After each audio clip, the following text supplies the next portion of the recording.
Buenas noches, desde la ciudad de Canelones, capital histórica de la bandera, República Oriental del Uruguay, le damos la bienvenida a un nuevo capítulo de la Ruta de la Fe.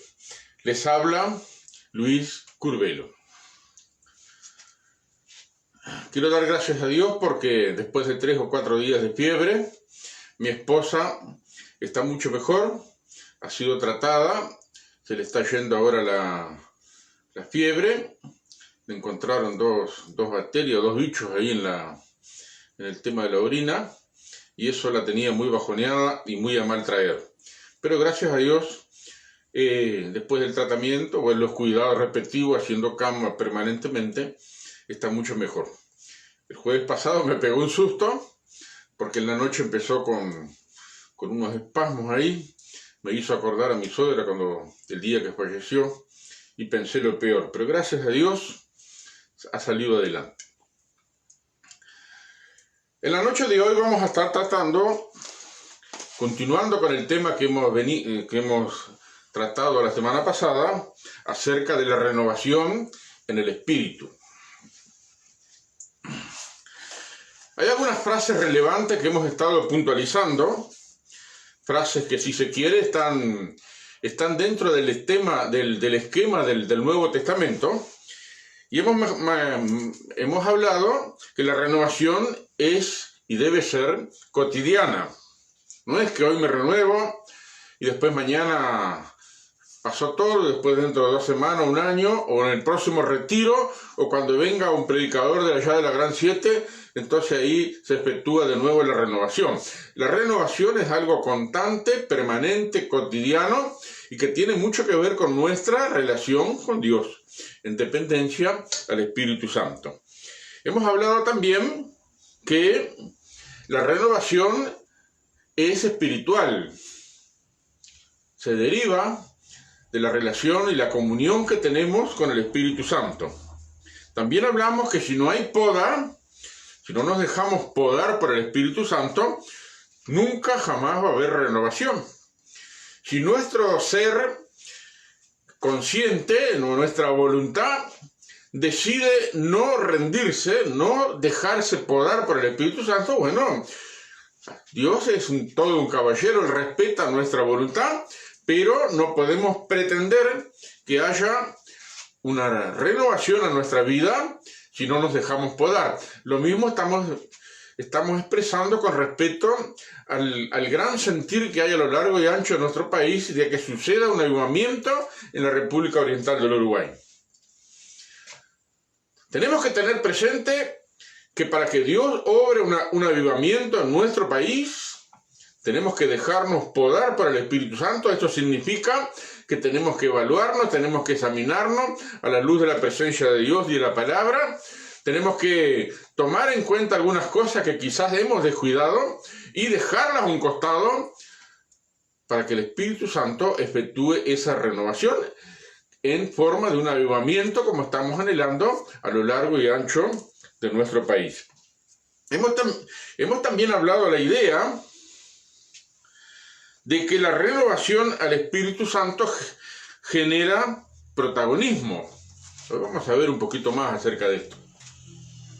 Y finalmente, una de las ideas que hemos venido reiterando es que cuando hay una renovación del Espíritu Santo en nuestra vida, esa renovación rompe todos los esquemas. Una de las cosas más temidas por el liderazgo cristiano de todas las denominaciones. Me consta, he tomado nota de ello en forma personal, que hay mucho miedo, que cuando alguien empieza a hablar de renovación ya empieza el nerviosismo, porque, como resulta lógico, la renovación espiritual rompe los esquemas. En esta noche voy a estar dando lectura a 2 versículos de la carta a los Romanos, en el capítulo 12, versículo 1 y 2. Dice así la palabra de Dios. Así que, hermanos, les ruego por las misericordias de Dios que presenten vuestros cuerpos en sacrificio vivo, santo, agradable a Dios, que es vuestro culto racional. Verso 2. No se conformen a este siglo, sino transfórmense por medio de la renovación de vuestro entendimiento, para que comprueben cuál sea la buena voluntad de Dios, agradable y perfecta.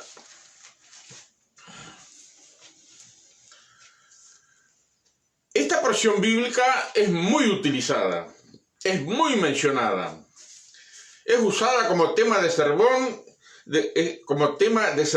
en forma continua.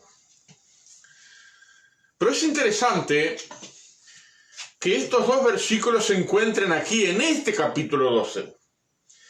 En el capítulo 1 de Romanos hasta el capítulo 8, Pablo explicó la culpabilidad humana, lo que es el Evangelio, de que todo ser humano, tanto judío como gentil, tiene necesidad del Evangelio. En el capítulo 6 habla del bautismo.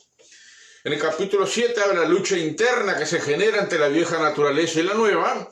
Y en el capítulo 8 trata ahí de, justificados pues por la fe tenemos paz para con Dios por medio de nuestro Señor Jesucristo. Y así sigue citando y habla de ser guiados por el Espíritu de Dios y sembrar para el Espíritu. El capítulo 9 al 11, Pablo hace un comentario acerca de Israel, que fueron cortados y injertados y todo eso que encontramos por ahí. Pero en el capítulo 12, que comienza eslabonado con lo que ha dicho anteriormente, dice, así que, como una conclusión. Y en estos dos versículos presenta la introducción para el resto del libro, donde se trata muchos detalles del protagonismo cristiano dentro de la iglesia local.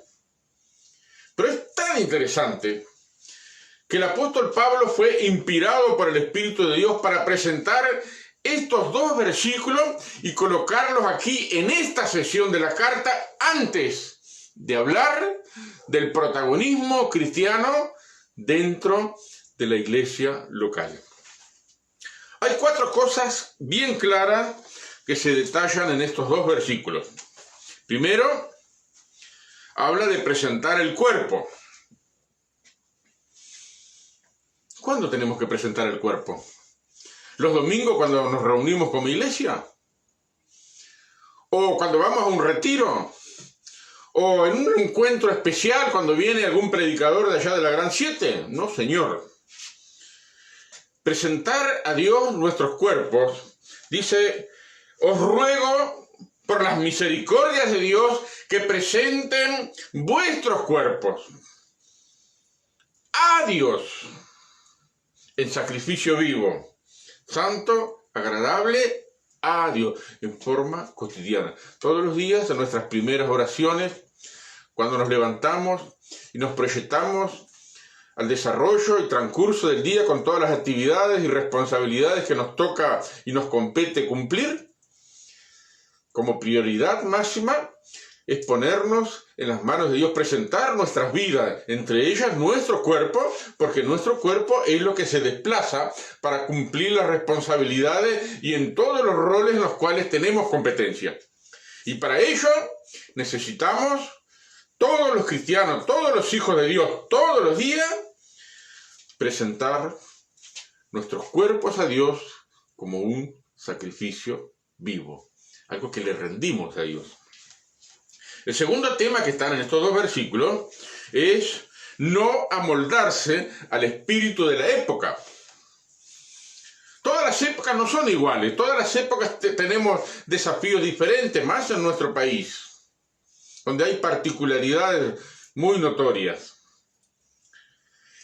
Y el consejo paulino exhorta a no amoldarnos al sistema de este mundo, a no amoldarnos a los parámetros de la época que nos toca vivir. Como quien dice, el Hijo de Dios que ya ha vivido bajo esos parámetros y ha cosechado una vida sin Dios, sin Cristo y sin esperanza, esclavizada en el pecado bajo la pata de Satanás, ahora que hemos nacido de nuevo, entonces rompemos con ese molde, dejamos atrás el sistema de este mundo para comenzar una nueva relación con Dios, un nuevo proceso en el cual es imprescindible presentarle a Dios nuestros cuerpos, todo nuestro ser y no amoldarlo. Es decir, tenemos que tener definido y bien claro el hecho, lo que es del sistema de este mundo y lo que es de parte de Dios. Todo cristiano, todo hijo de Dios tiene ese deber. Genera un poco de presión, genera un poco de conflicto interno, porque a menudo nuestra voluntad tiene ciertos apegos, tiene ciertas lealtades hacia algunas cosas de este sistema en el cual nosotros vivimos. Pero tenemos que aprender, bajo la guía del Espíritu Santo, a separar las cosas, como bien expresó nuestro Señor Jesús, lo que es de César y lo que es de Dios. Entonces, como cristianos, como hijos de Dios, no nos amoldamos al espíritu de la época. Y déjame decirle, mis queridos hermanos, que esto es una decisión que tenemos que tomar. Como toda decisión, primero hay que hacer una evaluación, primero hay que buscar los pros y los contras, hasta que por ahí llegamos a esa crisis interna que nos demanda tomar una decisión. Recuerdo una vez un chico que lo confronté con la decisión entre dejar el mundo y consagrarse a Cristo, y nos concertamos una cita en la plaza, una plaza de aquí de Canelones, y él me dijo bien claro, yo lo pensé bien, he decidido seguir lo que me gusta del mundo. Dejo la iglesia, dejo todo, y bueno, el resultado fue que hasta el día de hoy está de astronauta, porque vive siempre mamado. Pero es una decisión. Decidió ser así. Y todos nosotros tenemos que decidir entonces si nos vamos a moldar al mundo o nos vamos a consagrar a nuestro Señor Jesucristo. He decidido seguir a Cristo, he decidido seguir a Cristo, he decidido seguir a Cristo, no vuelvo atrás, no vuelvo atrás. Es una decisión que sale de nuestro corazón, de nuestra mente, enfrentados directamente en la presencia de nuestro Señor. El tercer tema que tratan estos dos versículos es el que está en el verso 2, dice: transformados por la renovación de nuestro entendimiento. Transformados por la renovación de nuestro entendimiento. Cuando yo era chico, allá en mi barrio, en una de las esquinas había un pino. Y de chico me llamaba la atención unas cosas así que eran como un embudo, un tipo gris ahí. El pino estaba lleno de eso. Y siempre iba a mirar eso, y hasta que en el andar del tiempo, cuando uno miraba las crisálidas esas que estaban ahí metidas ahí adentro, esos gusanos que hicieron un capullo de seda, me tocó ver cuando salía una mariposa de uno de esos capullos. Ahí hubo lo que se llama la metamorfosis. Bueno, no sé mucho de eso. Pero el asunto es que me quedó acá. Y cada vez que leo en la Biblia acerca de la transformación, por transformarnos por medio de la renovación de nuestro entendimiento, siempre acude a mi mente ese detalle del cual fui testigo en mi niñez. Un gusano que teje un capullo y de ese gusano que sale una mariposa. La transformación por medio de la renovación de nuestro entendimiento. La renovación de nuestro entendimiento produce renovación en el Hijo y la hija de Dios. Y en este punto tengo que decir algo basado en lo que dice acá en esta parte, que la renovación es algo normal para el Hijo de Dios. Los líderes de la iglesia local, los líderes de las denominaciones, no deben de tener miedo al tema de la renovación, porque está contemplado en la palabra de Dios. No solamente que la renovación tiene que ser cotidiana, que la renovación tiene que ser una decisión en la cual me entrego, me rindo a Dios y al Espíritu Santo, sino que es lo normal. Para que haya transformación, primero tiene que haber renovación. Dijimos el viernes pasado que si no hay poda, no hay renovación. Pero si no hay renovación, tampoco hay transformación. Dios inició un proceso el día que nos convertimos, el día que aceptamos a Cristo, que nacimos de nuevo por obra exclusiva del Espíritu Santo. Él gestó la nueva vida en nosotros. Ahí comenzamos el proceso de transformación. Un proceso de transformación que es por fases, en los cuales nosotros nos tenemos que rendir en cuerpo, alma y espíritu a Dios. Podemos ir a una reunión de oración y estar 2 horas orando. Eso es esfuerzo también que hacemos, es un sacrificio. Pero también estar cotidianamente pendiente durante el día de ponernos en la presencia de Dios para que el Espíritu Santo nos renueve y nos transforme, también es un sacrificio. Pero es algo que demanda una rendición.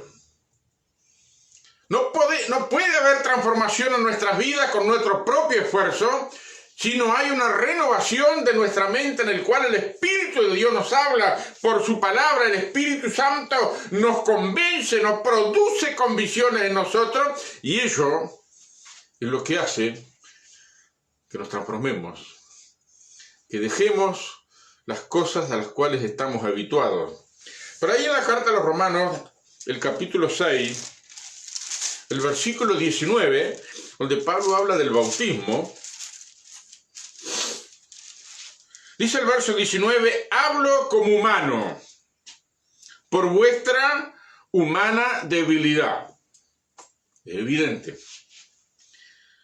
que así como para iniquidad presentaste vuestros miembros para servir a la inmundicia y a la iniquidad, así ahora, para santificación presenten vuestros miembros para servir a la justicia. ¿Qué fruto teníamos nosotros de esa vida esclavizada en el pecado y bajo la pata de Satanás? Nada, nos avergonzábamos, nos frustrábamos, nos derrotábamos, algunos quisimos matarnos porque ya estábamos hastiados de esa vida. Pero ahora que somos siervos de Dios, que hemos nacido de nuevo, entonces Dios inicia un proceso de transformación. Como dijimos al principio en la introducción, que a partir del versículo 3 del capítulo 12 de Romanos, hacia el final, ya Pablo da muchos detalles en cuanto al protagonismo cristiano dentro de la iglesia local. Si queremos ser siervos de Dios, si queremos ser protagonistas en las obras de Dios, en la obra de Dios, si queremos de alguna manera ser herramienta de Dios, si queremos ser canales de Dios, tiene que haber una transformación. No podemos servir a Dios bajo los parámetros a los cuales estamos acostumbrados, que ya traemos del mundo. Tiene que haber un proceso de renovación de nuestro entendimiento, nuestra comprensión de las verdades bíblicas, el conocimiento que vamos aprendiendo en la iglesia local, bajo la tutela de nuestros pastores y de los líderes de la iglesia local, donde vamos de alguna manera renovando nuestra manera de pensar, extendiendo, abriendo nuestra mente a nuevos conceptos que desconocíamos por completo y que están inmersos y se desprenden de la palabra de Dios. Y eso obra también una transformación en nuestro interior. El cuarto punto que trata esta porción de Romanos capítulo 12, versículo 1 y 2, es comprobando la buena voluntad de Dios. Comprobando la voluntad de Dios, que es buena, es agradable y es perfecta. comprobando la voluntad de Dios, que es buena, es agradable y es perfecta. He escuchado muchísimos mensajes en cuanto a la voluntad de Dios. Y cuando uno escucha esos mensajes parece tan sencillo buscar la voluntad de Dios. Parece que es algo tan claro como el agua. Pero ¿saben? Pablo emplea muy bien el concepto, el término, comprobando la voluntad de Dios. ¿Por qué hay que comprobarla? Porque la voluntad de Dios a menudo se nos da con cuentagotas, se nos revela por el Espíritu Santo con un cuentagotas. A menudo la voluntad de Dios, cuando se nos revela después de dar un paso de fe, y después que damos ese paso de fe, el Espíritu Santo nos revela otra gota de la voluntad de Dios. Y así vamos dando pasos, y a medida que vamos completando los pasos se arma el cuadro completo de aquello que es la voluntad de Dios para nuestra vida. No es fácil la voluntad de Dios. Si alguno piensa que la voluntad de Dios es sencilla, no lo es. Hay que buscarla, hay que, como dice Pablo, comprobar la voluntad de Dios, que es agradable, que es buena y es perfecta. Es agradable porque nuestro ser responde a la voluntad de Dios, porque fuimos creados para vivir en armonía con las leyes de Dios. Andar en el pecado es andar de contramano con las leyes de Dios. Pero cuando nacemos de nuevo y estamos en obediencia, rendidos y transformándonos, todo nuestro ser responde. Por eso es agradable, nos sentimos bien, nos sentimos que estamos cumpliendo un propósito, que somos parte de un propósito. La voluntad de Dios es buena porque siempre nos perfila a cosas mejores, y es perfecta porque encaja como anillo al dedo en nuestras vidas. 4 cosas que contiene esta expresión. Repito los puntos por si los quiere anotar. Primero, presentar los cuerpos. Segundo, no conformarse al espíritu de la época. Tercero, transformarse por la renovación. Y cuarto, comprobando la voluntad de Dios. Casi para finalizar, tengo que expresar con mucha claridad, aunque quizás a alguno no le guste, que hay tres cosas que ninguno de nosotros puede monopolizar. Hay 3 cosas que ningún líder, hasta el más eminente de alguna organización, puede monopolizar.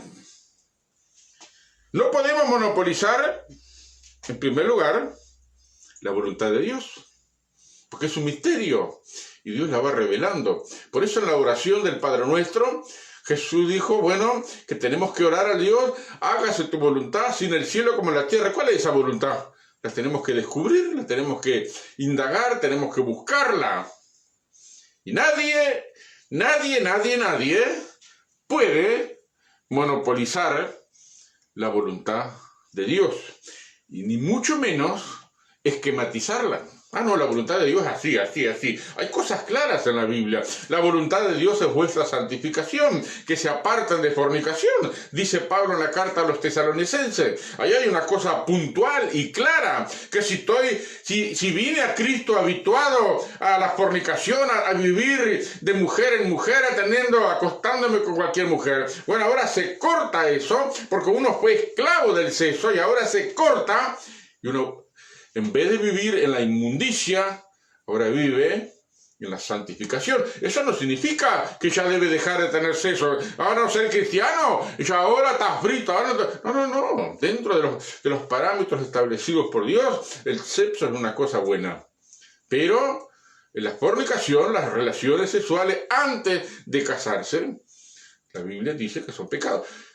La voluntad de Dios es nuestra santificación, que nos apartemos de la fornicación. Eso es un hecho puntual, expresado con claridad en la Biblia.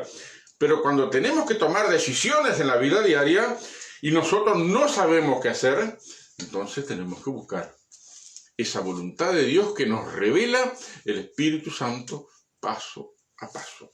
No podemos monopolizar la voluntad de Dios y nadie la puede esquematizar. Segunda cosa que no se puede monopolizar es al Espíritu Santo. Me da mucha pena haber comprobado que muchas veces las denominaciones pretenden monopolizar, controlar y esquematizar las acciones del Espíritu de Dios.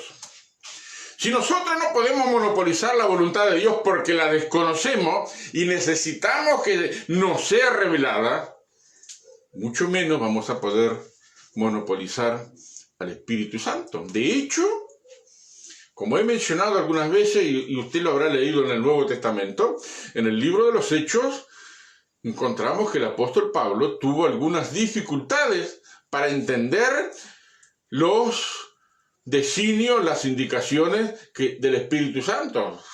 Quedaba perplejo, porque ninguno de nosotros puede pretender monopolizar al Espíritu Santo. Ningún profeta puede monopolizar al Espíritu Santo, ningún pretendido apóstol, ningún líder famoso, ni el más instruido de los santos tiene el poder y la capacidad de monopolizar al Espíritu de Dios. Al contrario, el Espíritu de Dios tiene que monopolizarnos a nosotros, porque es la única manera en la cual Él nos puede usar como herramientas útiles. Y tercero, primero, la voluntad de Dios, no podemos monopolizar la voluntad de Dios. Segundo, no podemos monopolizar al Espíritu Santo. Tercero, si nos renovamos y nos transformamos en la renovación espiritual, no podemos monopolizar los resultados. Eso es un drama para muchos líderes. He escuchado a líderes, los he escuchado.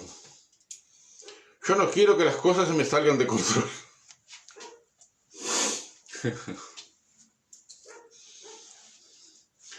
¿A quién le gusta que las cosas se salgan de control? A nadie. A mí tampoco. Pero tenemos que tener en cuenta, mi querido hermano y hermana, que nacemos de nuevo por obra del Espíritu Santo. Lo que Él produjo en nosotros no lo podíamos producir. No teníamos el control de eso. Mucho menos tenemos el control del proceso de que el Espíritu Santo hace después de nuestra conversión. Nos tenemos que ir amoldando paso a paso, poco a poco. Algunos demoramos más, otros demoramos menos, pero todos estamos en un proceso en el cual Dios trata con nosotros por medio de su Espíritu Santo, por medio de la palabra, por medio de la iglesia local, por medio de la tutoría pastoral. Es tremendo eso. No tenemos el control. Entonces, mucho menos podemos pretender monopolizar los resultados. 2 más 2 son 4. Pero no, podemos tener esa afirmación en matemáticas, pero no la podemos tener en el orden espiritual. Dice la palabra, cosas que ojo no vio, ni oído oyó, ni corazón humano ha pensado, son las grandes cosas que Dios ha preparado para los que le aman. Los cristianos tenemos una gran dificultad. Nos cuesta entender, nos cuesta someternos al hecho de que los pensamientos de Dios no son como nuestros pensamientos. Nosotros nos guiamos mucho por nuestros pensamientos porque los dominamos, los controlamos, tenemos el dominio de nuestros pensamientos, pero no tenemos el dominio de los pensamientos de Dios. Mis caminos no son vuestros caminos, ni mis pensamientos son vuestros pensamientos, dice el Señor. Nos cuesta aprender que la manera de proceder de Dios no es como la nuestra. Nosotros tenemos un esquema, tenemos los parámetros, tenemos el reglamento. No tiene que comportarse así. Y eso está bien, es necesario. Pero tenemos que tener presente que los parámetros de Dios, el proceder de Dios, la manera que Dios suele actuar, no es como la nuestra. Dios es eterno, Dios es omnisciente, Dios es omnipresente, Dios es omnipotente. Nosotros somos todo lo contrario.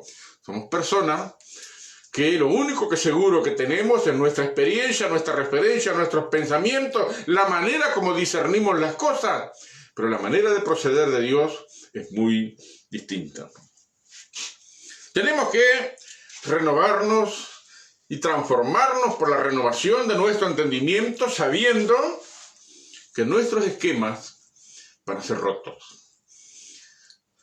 Nuestros esquemas van a ser rotos. Así como desde niño veía aquel capullo hecho por un gusano, todo rodeado allí, aquella cosa gris, y un día una mariposa hizo fuerza por salir y salió volando. Entró gusano y salió mariposa volando. Entró gusano trepado de las ramas de los árboles y salió volando por el aire. Esa transformación que es producto de la renovación de nuestro entendimiento es lo que todo hijo de Dios debemos aspirar. Para terminar, la renovación es natural. No hay que tenerle miedo a la renovación. Por esa razón, el liderazgo nacional de cualquier denominación debe tomar la iniciativa en los procesos de renovación. Porque el Nuevo Testamento habla de la renovación. No es una cosa extraña, no es una cosa perjudicial. No podemos medir los resultados, es cierto. Pero los resultados, cuando Dios obra por su Espíritu de acuerdo a los lineamientos que Él nos ha presentado, y al proceder del designio de su voluntad que Él se propone en sí mismo, que nosotros no conocemos, entonces el liderazgo tiene que comenzar a renovarse.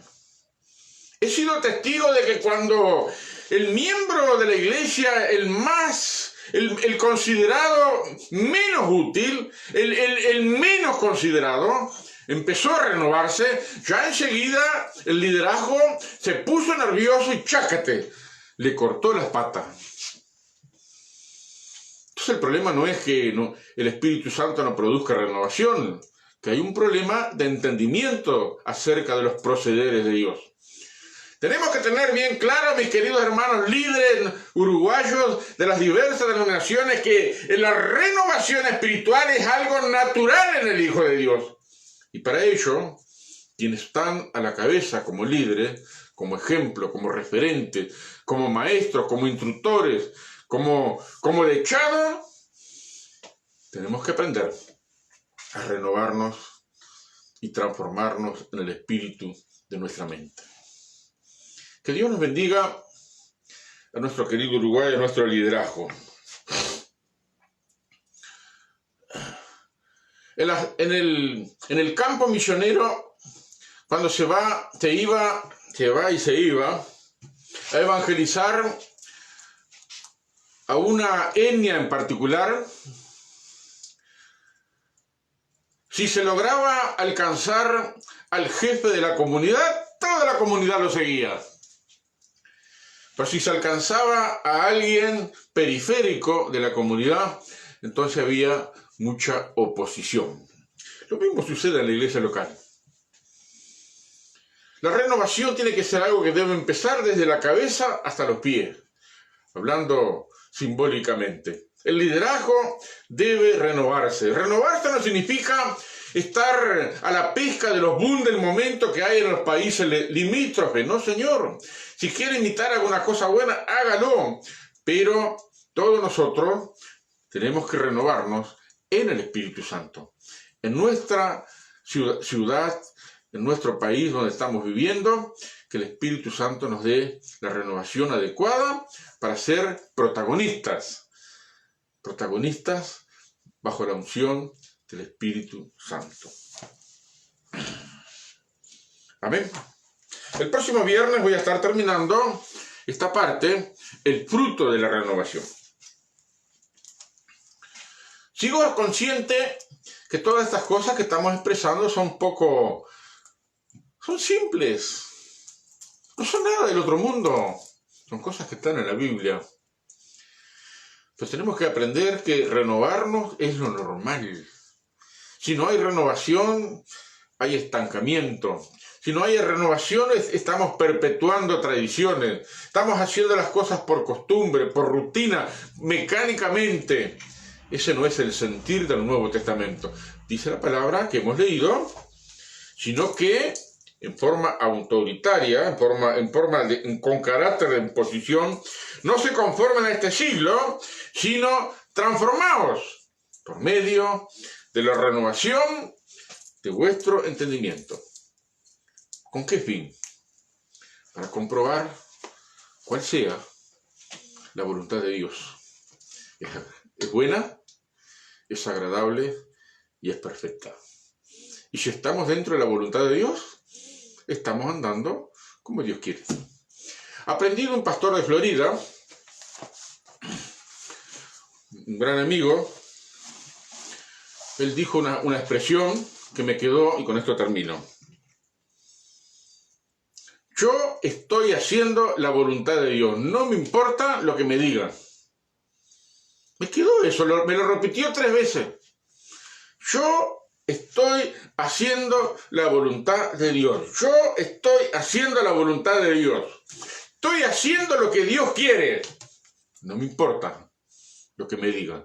Y en ese no me importa lo que me digan, él se estaba refiriendo a lo que decían otros cristianos acerca de su manera de proceder. Y yo veía que él estaba procediendo bien, que estaba haciendo su trabajo bien, que estaba sirviendo al Señor con un corazón sincero, que estaba dando lo mejor de sí mismo para hacer lo que él entendía que era la voluntad. Y a mí eso me pegó fuerte. ¿Tengo que hacer la voluntad de Dios o lo que otros me dicen? Que Dios nos visite y nos ayude a discernir qué es la voluntad de Dios y qué es lo que otros dicen. Que Dios te visite y haga prosperar tu alma. Muchas gracias por la atención brindada en este momento. Dios le bendiga.